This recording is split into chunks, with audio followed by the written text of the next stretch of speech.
Barka da zuwa mai taɓarya TV. Danna subscribe da kuma danna alaman ƙararrawa domin samun shirye-shiryenmu da zarar mun ɗora. Ga mahimman abubuwa guda uku da suka ja hankali dangane da rasuwar General Muhammadu Buhari.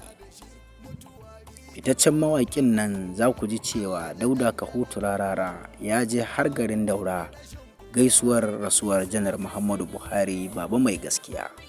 Amma daga bisani akwai abin da ya faru, ku biyo mu a sannu-sannu domin jin menene ya faru ya ta kasance.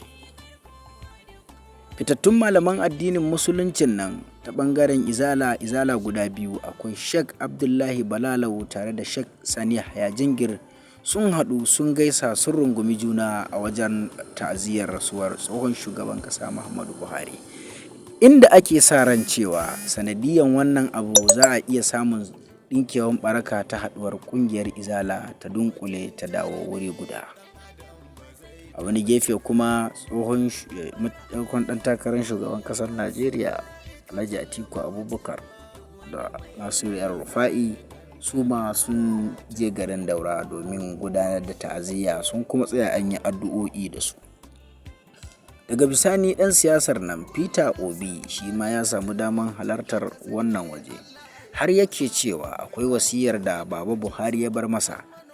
Wasiyar da baba Buhari ya bar masa nan ita ce cewa ya rike talakawan Najeriya da kyau. A gefe guda kuma shehin malamin nan Disina shi ma ya samu damar zuwa, ga Dr. Abdullahi Balalau shi ma ya samu damar zuwa, ga Sheikh Sani Yahaya Jingir shi ma ya samu damar zuwa. Dauda Kahutu Rarara dai ya samu halartar wannan gida domin yi musu ta'aziyar rasuwar tsohon shugaban ƙasa Janar Muhammadu Buhari. A yayin da ake ta ce an hango gwamnan Katsina Dikko Radda yana ta rausa kuka. A gefe guda kuma Hanan Buhari ta wallafa cewa ta yi wa Allah godiya da ta samu daman ganin mahaifinta, suka gaisa suka tattauna kafin komawarsa ga Ubangiji. An hango Kashim Shattima yana tura ƙasa bayan ya gama, ga jama'a da dama na miƙo hannu domin karɓan cebur, sai ya miƙa wa gwamna Zulum shi ma ya zuba ƙasa a cikin ramin da aka binne tsohon shugaban ƙasa. A gefe guda an hango malamai da dama suna jimami suna jajantawa.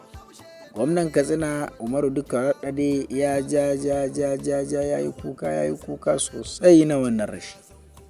Muna muku barka da zuwa wannan tasha namu mai albarka. Kafin mu ci gaba da rawaito muku rahotanni da labarai akan rasuwar tsohon shugaban ƙasa Muhammadu Buhari, kada ku manta idan yanzu ka shigo wannan tasha ku danna subscribe kuma danna alaman ƙararrawa, ku yi comment da addu'a da fatan Allah ya ji kan tsohon shugaban ƙasa.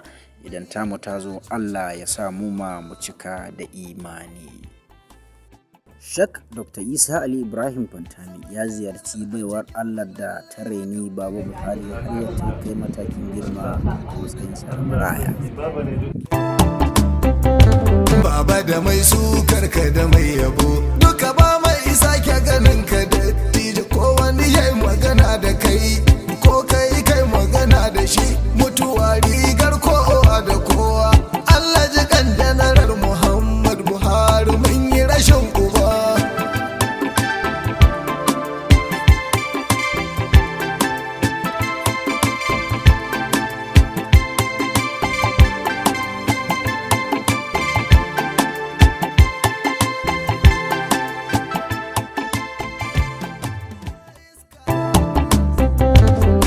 Da mai sukar ka da